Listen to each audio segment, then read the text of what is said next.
The active drawing window has a special toolbar called the navigation bar. The navigation bar contains tools for navigating within the view, including the steering wheels and zoom tools. By default, the navigation bar appears on the right side of the active view. You can start any of the navigation tools by clicking one of the buttons on the navigation bar. For example, to zoom in to a rectangular area, you can click Zoom In Region, and then click and drag inside the drawing window to define a rectangular area. You can also use one of the other tools by selecting from a menu that is displayed when you click the small arrow below one of the buttons.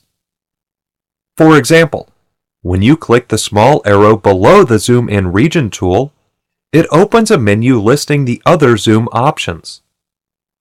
Click Zoom to Fit to zoom out so that the view once again fits within the drawing window. Take note that the most recent tool selected remains current in the button after executing the tool.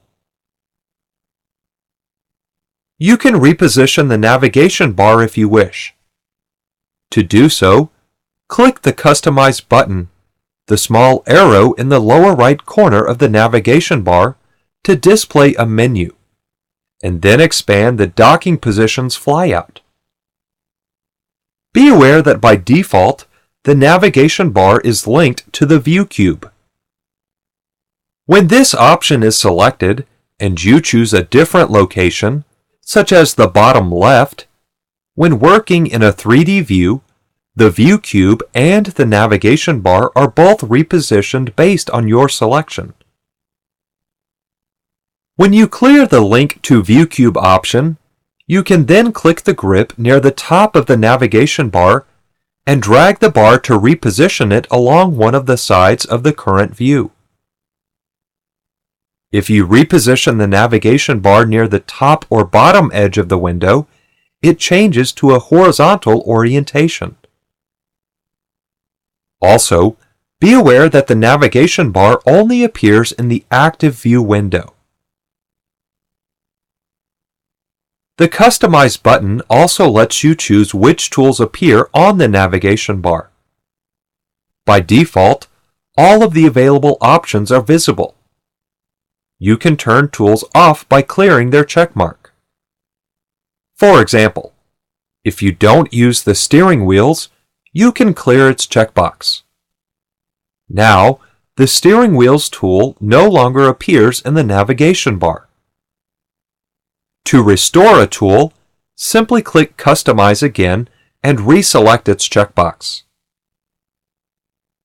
Although the view cube appears in the list of available tools, it is unavailable in the Customize menu. As you have already seen, the view cube and navigation bar are closely related. Whenever the view cube is visible in the drawing window, it does not appear in the navigation bar. However, you can disable the view cube so that it is no longer visible in the drawing window. Switch to the View ribbon, expand the User Interface button, and clear View Cube. Now, the View Cube button appears in the navigation bar. You can then restore the View Cube to the drawing window by clicking the View Cube button in the navigation bar. You can also control the opacity of the navigation bar. When you click Customize and then expand the Change Opacity flyout, you can see that by default, the navigation bar is 50% opaque. You can change this by choosing one of the other settings. If you choose 0%, the navigation bar will not initially be visible in the active view. But when you move the cursor near the edge where the navigation bar is docked, it becomes visible. In most instances, you will probably want to leave the navigation bar set to its default 50% opacity.